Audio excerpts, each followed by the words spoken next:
गैर मुनक़सिम भारत के राजा मेरे ख्वाजा, अविभाजित भारत के राजा मेरे ख्वाजा। हमारे भारत की तकसीम हुई है, ख्वाजा का भारत थोड़ी बटा है। बहुत अच्छे। ये लकीरें तो हमने खींचनी कि ये पाकिस्तान है, ये भारत है, ये बांग्लादेश है, ये भूटान है, ये सिक्किम है, ये अफगानिस्तान है, ये श्रीलंका है। भारत बट गया, ये लकीरें हमने खींची, लेकिन ख्वाजा का प्यार नहीं बटा, ख्वाजा की मोहब्बत नहीं बटी। पाकिस्तान के भी राजा ख्वाजा है, बांग्लादेश के राजा भी ख्वाजा है, अफगानिस्तान के राजा भी ख्वाजा है, श्रीलंका के राजा। चूंकि हमारे ख्वाजा अब अविभाजित भारत के राजा कोई बांटना चाहे तो बांट भी नहीं सकता, नहीं बांट सकता। करते रहो कोशिश, ख्वाजा की मोहब्बत क्या निकालोगे। अब ये ख्वाजा यहाँ के थे, बोलो ना मेरे प्यारे, यहाँ के थे, बाहर से आए ना, संजर से आए, है ना, ये तो मालूम है आपको। अच्छा, आए तो क्या लेकर आए? आर्मी लेके आए थे, आर्मड डिवीजन तोपखाना लेकर आए थे, पेट्रियाट स्क्रिप्ट मिसाइल लेकर आए थे। क्या लेकर आए थे? सुपरसोनिक मिसाइल हैं, मैक 4 मैक 8 स्पीड की मिसाइलें लेकर आए थे। क्या लेकर आए थे? क्या लेकर आए थे? क्या लेकर आए थे? बोरियाए रुश्दो हिदायत लेकर आए थे, तन्हा आए थे। कमाल की बात है, इंतखाब भी फरमाया तो क्या फरमाया, ऐसे मुल्क में ऐसी जमीन पर आए जहां के राजा से खुद वहां की जनता बड़ी पीड़ित थी। ऐसे क्रूर राजा के शासन में आए, क्या लेकर आए? कुछ नहीं, तन्हा है। मेरे प्यारे देखो, अब जरा मुझे बताओ, कोई जानने वाला था ख्वाजा का? कुछ समझने वाला भी था ख्वाजा को? कोई पानी भी पूछने वाला था? कोई रिश्तेदार था क्या यहाँ पे? कोई नहीं, सब अजनबी। और ऐसे जालिम बादशाह की जमीन पर आए, वेश अलग, भूषा अलग, जबान अलग, भाषा अलग, सब अलग। और आए, एक मैदान देखा आपने, बोरियाए रुश्दो हिदायत बिछाया, उसी पर बैठ गए। सुबह हुई, ऊंट की एक रेवड़ उस मैदान में आई और एक चरवाहा जो ऊंट को चराता था, उसने ऊंटों को बिठाया। देखा कि मैदान के किनारे पर कोई बैठा हुआ है। करीब गया, ऊपर से नीचे तक देखता रहा कि ये हम में से तो नहीं है, ये तो लगता है कहीं बाहर से आए हैं। लेकिन वो देखता जा रहा है।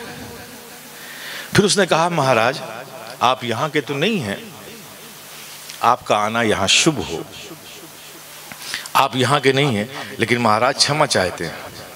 नजर पड़ते ही अदब उसमें आ गया। ये कैसे बेअदब है कि हजारों लोगों को फैजान पाते देख रहे, फिर भी अदब नहीं आ रहा है।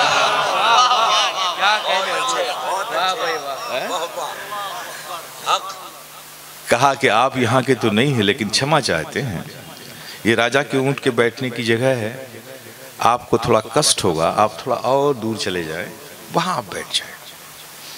अच्छा, ऊंट बैठता है यहाँ पे, किस ऊंट को बिठाओगे? महाराज वो जो ऊंट खड़ा है उसकी जगह। अच्छा, ऊंट की आदत होती है जहां जाके बैठते वहीं बैठते। अच्छा, इसके बैठने की जगह, आ भाई अपनी जगह पे बैठ गया, यूं इशारा किया, ऊंट चलता हुआ आया, बैठ गया। शाम हुई, फिर वो चरवाहा आया, सारे ऊंटों को उठाया। अब वो ऊंट जिसको यूं बुलाया था बैठ गया, उठ ही नहीं रहा है। डंडे मारे, नहीं उठा, गालियां बकी, नहीं उठा, ठोकर मारी, नहीं उठा। परेशान हो गया कि आज महल में जाऊंगा, ऊंट की काउंटिंग होगी, गिनती होगी, एक ऊंट कम होगा तो बादशाह तो सीधे सर उड़ा देगा। तो जाते ही साथ महाराज से कहा, महाराज पता नहीं क्या बात है कि सारे ऊंट को उठाया, उड़ गया, एक ऊंट आज उठता ही नहीं, बहुत कोशिश की, मैदानी में बैठा हुआ। राजा ने पूछा, कौन बिठाता था रोज? कहा महाराज मैं ही बैठाता था। कौन उठाता था? मैं उठाता था। लेकिन महाराज सुनिए सुनिए, वो जो ऊंट नहीं उठ रहा है ना, मैंने आज उसे नहीं बिठाया, मैंने नहीं उठाया। मैंने आलम ख्याल में उस ऊंट से पूछा, लात खाई उठा क्यों नहीं? रोज तो उठता था। डंडे खाए रोज तो उठता था, उठा क्यों नहीं? ठोकरें खाई रोज उठता था, उठा क्यों नहीं? कहा सुन, तुझे समझ में नहीं आता, रोज वो बिठाता था, रोज वो उठाता था, बैठता था, उठ जाता था। तुझे पता नहीं है कि आज किसने बिठाया है? आज ख्वाजा ने बिठाया है। तो दूसरे का हुक्म मान के उठूं क्यों? अब उठाएंगे तो ख्वाजा ही उठाएंगे। तो ऐ भारत के सुन्नी मुसलमानों, तुम खुद नहीं बने हो, तुम्हें बनाया है ख्वाजा ने, भारत की धरती पर बिठाया है ख्वाजा ने। जब एक ऊंट को ख्वाजा बिठा दे, उसे कोई ना उठा सके, तो जिस भारत के मुसलमानों को ख्वाजा ने बनाया हो और बिठाया हो भारत में, किसमें दम है कि वो उसे उठा दे?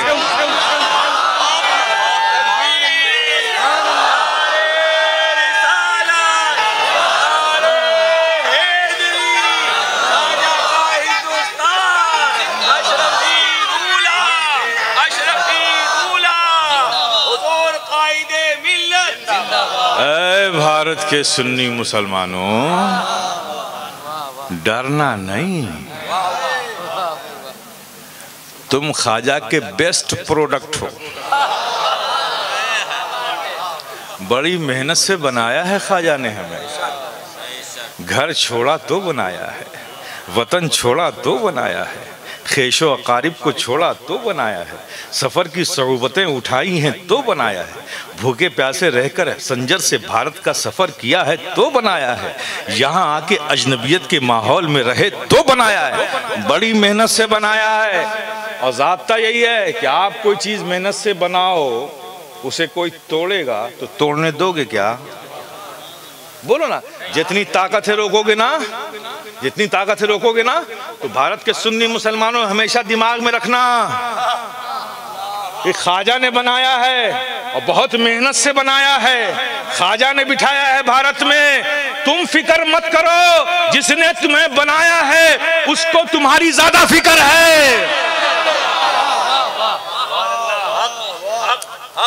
इसीलिए तो मैं कहता हूं कि भारत का सुन्नी मुसलमान भारत ही में बना है, भारत ही में रहेगा। और दो चीजें बड़ी इंपॉर्टेंट हैं हमारे लिए। पहली चीज जो हमारे बका और वजूद की जमानत है, वह है बुजुर्गों का, औलिया का फैजान। और दूसरी चीज भारत का संविधान। पहला औलिया का फैजान और दूसरा भारत का संविधान। फैजान तो उनके इख्तियार में है, संविधान तो हम सबका है, इसको बचाना भी है ना। तो कोई फिक्र करने की जरूरत नहीं है, कोई गम खाने की जरूरत नहीं। जिसके माल हो उसको बहुत फिक्र है, तुम्हारी बहुत फिक्र है। परेशान मत हो मेरे प्यारे, ये मेरे भारत जो है अजीम भारत है। और याद रखो मेरे प्यारे सुन्नी मुसलमानों, हमें फख्र है तहदीस नेमत के तौर पे, बतौर फख्र मुबाहात हम ये कहते हैं कि हम लोग बहुत ही खुशनसीब हैं। क्यों? इसलिए कि हम भारतीय निवासी हैं। ये प्राउड, हमें इस बात का फख्र है कि हम भारतीय हैं, भारत के नागरिक हैं, हम उस जमीन पर रहते हैं। हज़रात सुनिएगा, क्यों? हमारे लिए इस रुए जमीन पर जो हरम काबा है, जो हरम नबवी है, उसके बाद वो सबसे अफजल, उससे ज्यादा अफजल हमारी नजरों में कोई जमीन नहीं। उसके बाद हमें अपने वतन से ज्यादा मोहब्बत है। हम किसी मुल्क से मोहब्बत नहीं करते भाई। सऊदिया एक मुल्क है, अपने मुल्क है, ठीक है। हमारी सारी मोहब्बत तो उस हरम मक्का से है, हमारी सारी मोहब्बत का ताल्लुक तो हरम मदीना से है, उस खित्ते ज़मीन से है जो हरम में आती है, उस खित्ते ज़मीन से है जो हरम मक्का में आती है। बाकी से जाए हमसे क्या मतलब। उसके बाद हमें मोहब्बत है तो अपने वतन से मोहब्बत है, भारत से मोहब्बत है। क्यों क्यों? इसलिए मैं कहूंगा कि इससे कभी इख्तिलाफ ना करना, भारत के हमेशा वफादार बन के रहना। भारत का संविधान किसी की इजारादारी नहीं है, भारत के 140 करोड़ भारतीयों का एक अमानत है। इस अमानत की हमें रक्षा भी करनी है और इसे मानना भी है, कानून को मानना भी है, संविधान को मानना भी है, एक्ट को मानना भी है, भारत को मानना है। और इस पे हमें खुशी होती है और खुशी होनी चाहिए। क्यों हमें भारतीय होने पर खुशी महसूस होती है? क्यों? आओ मैं तुम्हें भी खुश करता हूं। आपने सुना होगा उलमा से कि अल्लाह ने हजरत आदम का मुजस्समा बनाया, अनासर अरबा का पैकर एक तैयार किया, फिर उसमें रूह डाली, कुछ देर बाद रूह पलट कर वापस आ गई। क्यों वापस आ गई? मौला बड़ा अंधेरा है, कैसे रहूं? अच्छा अंधेरा है, तो वो नूर जो अपने कुर्बे खास में रखा था अल्लाह ने, उस नूर को उठाया, पेशानी आदम पर रख दिया, फिर रूह को हुक्म दिया अब जा अंदर। रूह अंदर गई, उस नूर की रोशन से बातिन रोशन हुआ, रूह को करार मिल गया, ठहर गई, है ना। अब मुझे बताओ हज़रत आदम को कहां उतारा अल्लाह ने? ये भारत तो अभी बटा है ना, उस वक्त तो ये भारत महाद्वीप था, एक ही जमीन थी, बर्रे सगीर, उसमें श्रीलंका भी आता था। तो हज़रत आदम कहां उतरे? भारत में। कहां उतरे? भारत में। किसी भी जमीन पर अब उतार देता, लेकिन उतारा कहां? भारत में। जब भारत में उतारा तो अब ईमानदारी से ये भी बता दो, सिर्फ हजरत आदम आए? वो नूर जो कुर्बे खास में था, जो पेशानी आदम में रखा गया था, वो साथ नहीं आया?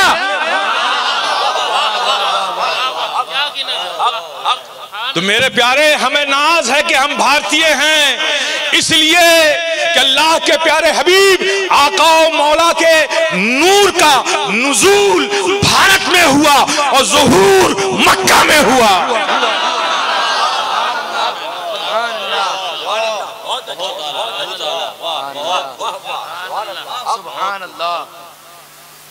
मेरे प्यारे,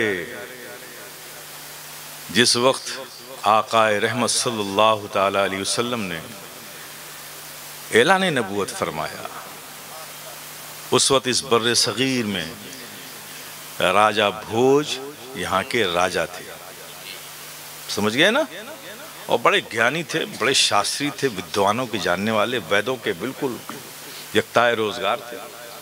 उन्होंने पढ़ रखा था कि जो आखिरी नबी आएगा उसे हर शय का इल्म होगा, जो उसने देखी हो उसे तो जानता ही होगा, जो उसने कभी देखी ना हो उसे भी जानता हो।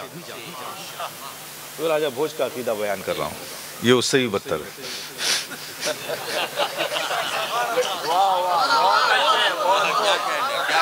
है। बहुत अच्छा, जिसको ना भी देखा होगा उसे भी जानते हो। तो उसने अपने एक खास वजीर को, जो बड़ा नौजवान था और राजनीति का बड़ा चाणक था, मैं आज के चाणक की बात नहीं कर रहा हूँ, क्या कहना। राजा भोज के जमाने में राजा भोज का वो नौजवान मंत्री बड़ा होशियार, जीरक, ज़हीन था।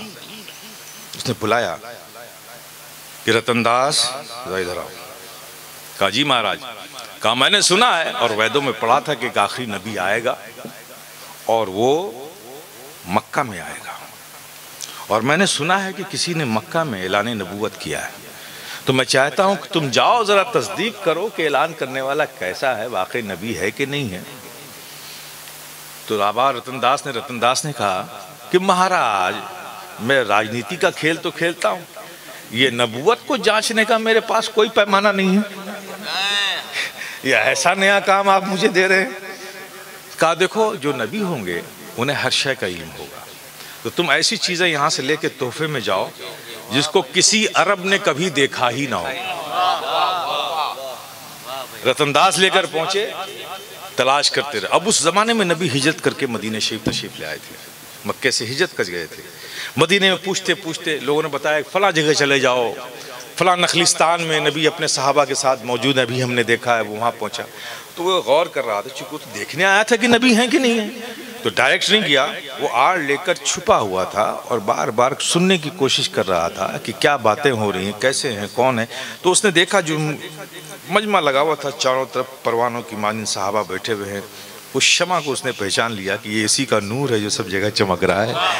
तो वो एक टक नबी को देखने लगा, बार बार झांक के नबी देखे फिर आड़ में हो जाए, नबी को देखे फिर आड़ में हो जाए। फिर उसके बाद नबी ने तबस्सुम फरमाया, जो गुफ्तगू फरमा रहे थे वहीं रोका और रोक कर यूं सर उठाया, चश्मान रहमत उठाई और दूर खड़े जो आड़ में रतनदास थे उनसे कहा, भाई आप आ जाओ, आप क्यों वहां खड़े हो। अब रतनदास हाजिर हुए, अब तो कोई चारा नहीं था, हाजिर हुए। जब करीब आए तो सबने पलट कर देखा, अब उनका लिबास तो सब दूसरा था।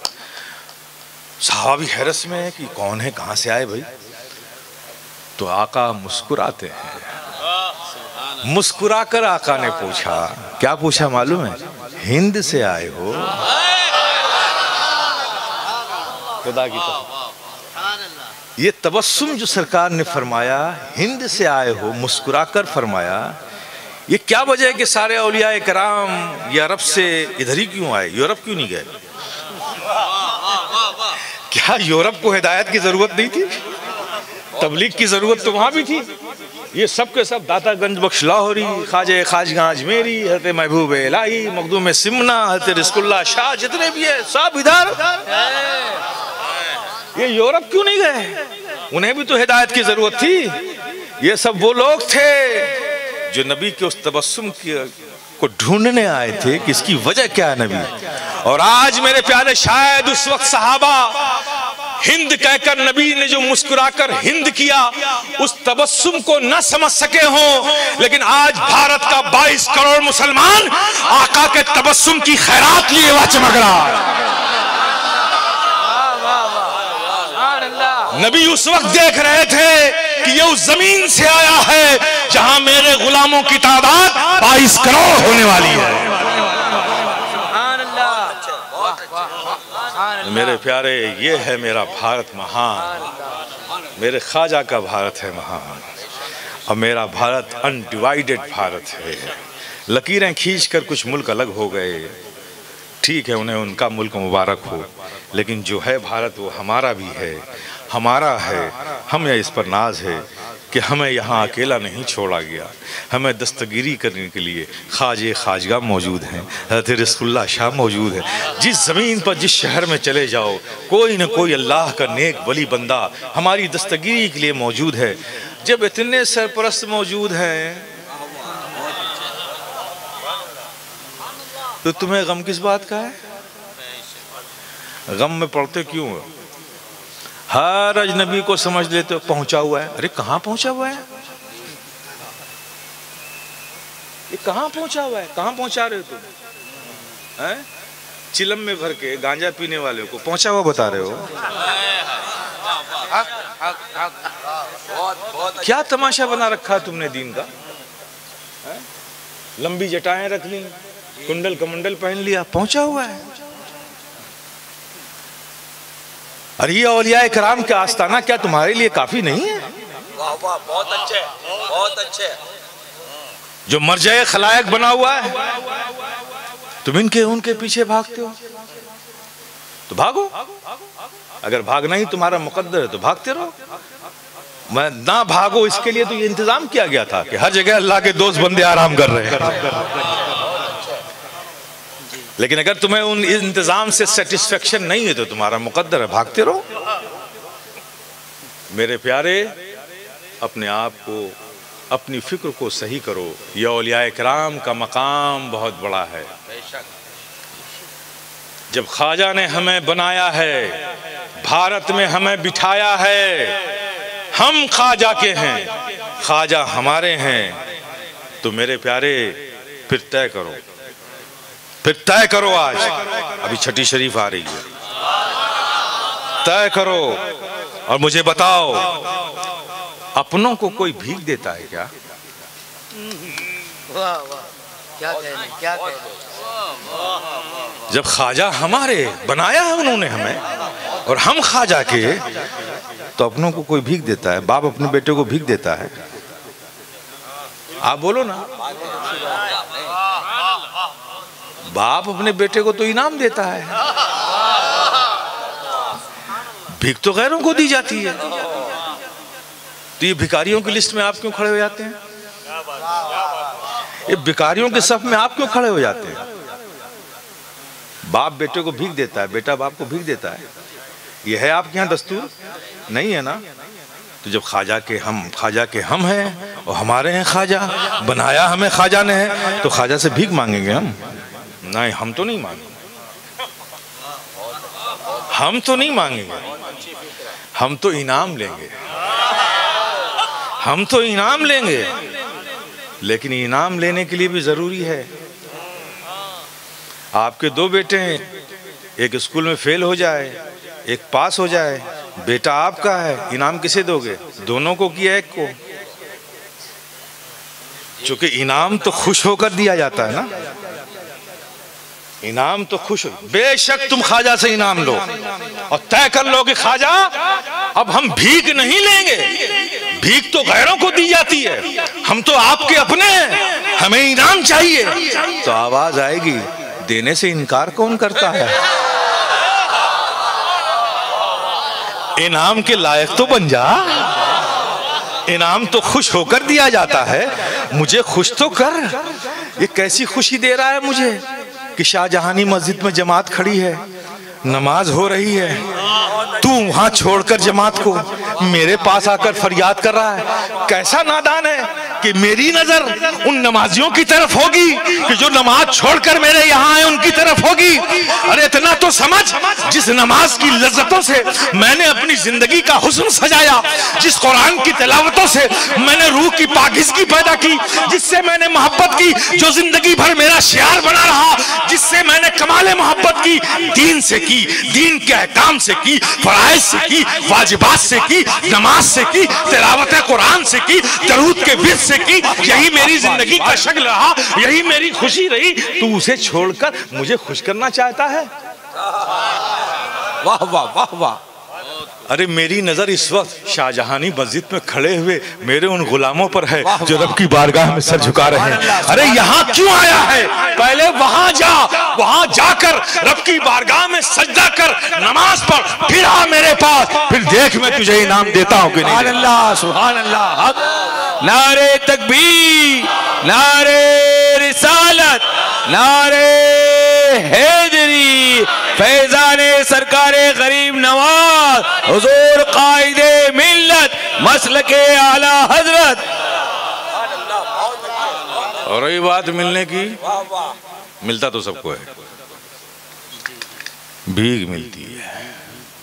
और याद रखो, भीख जो मिलती है ना, उस पर गुजर बसर होता है, कमाल नहीं पैदा होता। और जब इनाम कोई देता है तो इनाम देने वाला लेने वाले की हैसियत नहीं देता, इनाम देने वाला लेने वाले की हैसियत को नहीं देखता, देने वाला अपने मकाम से देता है। तो मेरे प्यारे, ख्वाजा की चौखट पे जाओगे ना भी, भीख नहीं, इनाम लेने वाले बनो। इनाम मिल गया ख्वाजा की बारगाह से तो वो इनाम तुम्हारे लिए नहीं, तुम्हारी नस्लों के लिए काफी हो जाएगा। इनाम लेने वाले बनो। इनाम लेने के लिए फिर वो काम तुम्हें करना पड़ेगा जिससे ख्वाजा खुश होते हैं। आज तो अपने हिसाब से काम करते हो, जो तुम्हारी तबीयत चाहती है, फूल ले लिया, चादर ले लिया, चले गए, शेरनी रख लिया। ये तुम्हारी पसंद है, ये ख्वाजा की पसंद थोड़ी है। वो जिंदगी भर चादर बटोरते रहेगा। तो तुम अपनी पसंद की चीज भी लेकर जाते हो मोहब्बत में, तो सरकार कबूल कर लेते हैं। और जब एक हम जैसे इंसानों के ज़र्फ को ये गवारा नहीं कि कोई कुछ लेकर आए और उसके बर्तन को हम खाली लौटा दें, हम कुछ ना कुछ डाल देते हैं, है ना। तो जब हम अपनी पसंद की चीजें लेकर ख्वाजा की चौखट पर जाते हैं, ख्वाजा तो महान है, तो जाहिर है कि वो हमें कुछ दे देते हैं, हम लेकर चले जाते हैं, उसी में मगन होते हैं। लेकिन मेरे प्यारे, एक बार अब तक जाते रहे अपनी पसंद की चीजें लेकर, एक बार वो चीज भी लेकर जाओ जो ख्वाजा को पसंद है। जाना है बारगाह में, चलो पहले तहियतुल वज़ू मस्जिद पढ़ लेते हैं, सलातुल मस्जिद पढ़ लेते हैं, 2 रकात नमाज नफिल मस्जिद, नमाज का वक्त है तो चलो पहले नमाज पढ़ लेते हैं, बहुत अच्छे। फिर थोड़ा तिलावत कर लेते हैं, फिर थोड़ा दरूद पढ़ लेते हैं।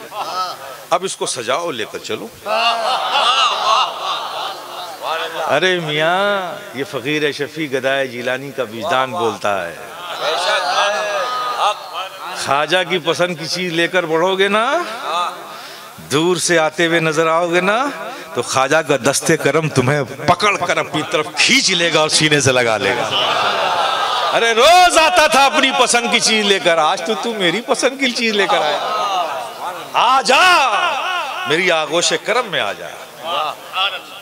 तो मेरे प्यारे, इन बुजुर्गों की बारगाहों से सब कुछ मिलता है। बेशक लेने वाला चाहिए, अंदाज लेने का चाहिए। इस्लाम ये कोई छू छा हू हा नहीं है, आप समझ गए ना। ये आंखें लाल पीली ये सब नहीं है, बड़ी प्रैक्टिकल चीज है, आप समझ गए ना। बहुत अच्छे। आप खुद भी गुमराह होते हैं और इस्लाम को दूसरों के सामने भी बदनाम करते हैं। अगियार को कहने का मौका मिलता है, सही है। ईमान को मजबूत रखो, अल्लाह की ज़ात को, यकीन को अपने मजबूत रखो। और औलिया इकराम यहाँ मौजूद हैं, अपने लिए इनको अपना मसीहा समझो, दादरस समझो, दस्तगीर समझो। जाओ इनकी बारगाहों में, कुछ वक्त इबादतों में गुजारो, कुछ वक्त तिलावतों में गुजारो, कुछ वक्त औरात में गुजारो, फिर जाओ इनकी बारगाह में। इनसे बड़ा दयालु और दयावान कोई नहीं है।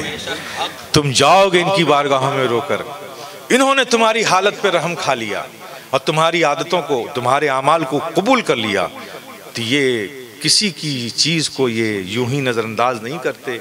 ये बड़े गैरतमंद लोग हैं, ये फ़ौरन तुम्हारे लिए अपनी तुरबत में रब की बारगाह में हाथ उठा देंगे। और अल्लाह अपने महबूब बंदों की दुआओं को ठुकराता नहीं है, कबूल कर लेता है। तो मेरे प्यारे, ईमान मजबूत करो, अकीदा मजबूत करो और अमल के धनी बनो।